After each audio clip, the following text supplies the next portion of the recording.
मुंबईकरांसाठी दिलासादायक बातमी समोर येते। शहरात आता पहिल्यांदाच ऑटोमॅटिक दरवाजे असलेली नॉन एसी लोकल ट्रेन दाखल झाली आहे आणि ही नवीन EMU कुर्ला कारशेडमध्ये पोहोचली आहे। ही 12 डब्यांची अत्याधुनिक लोकल चेन्नईतील इंटिग्रल कोच फॅक्टरीमध्ये तयार करण्यात आली आहे आणि प्रवाशांच्या सुरक्षिततेसाठी खास डिझाईन करण्यात आली आहे। प्रत्येक डब्यामध्ये ऑटोमॅटिक स्लायडिंग दरवाजे आहेत।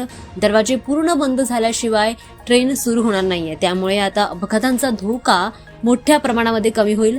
छतावरील व्हेंटिलेशन सिस्टीम म्हणजेच नॉन एसी असून सुद्धा ती हवा खेळती राहणार असल्याचं म्हटलं जात आहे।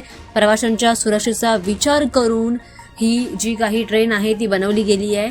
मुंब्रा दुर्घटनेनंतर धावत्या ट्रेनमधून पडण्याच्या घटना रोखण्यासाठी हा नवीन निर्णय घेण्यात आला होता आणि या नवीन प्रणालीमुळे आता दरवाजामध्ये उभं राहणं आणि लटकून प्रवास करण्याचा मोठा धोका कमी होणार आहे। या लोकलची 2 ते 3 महिने चाचणी होईल आणि त्यानंतर प्रवाशांसाठी नियमित सेवा सुरू होण्याची शक्यता आहे। सुरुवातीला CSMT ते कल्याण मार्गावर ही ट्रेन जी आहे ती धावेल आणि त्यानंतर हळूहळू टप्प्याटप्प्याने ही सेवा हळूहळू सगळीकडे सुरू होईल। दरम्यान मुंबईचा लोकलचा प्रवास आणि अधिक सुरक्षित करण्याच्या दिशेने हे मोठं पाऊल उचललं जात आहे।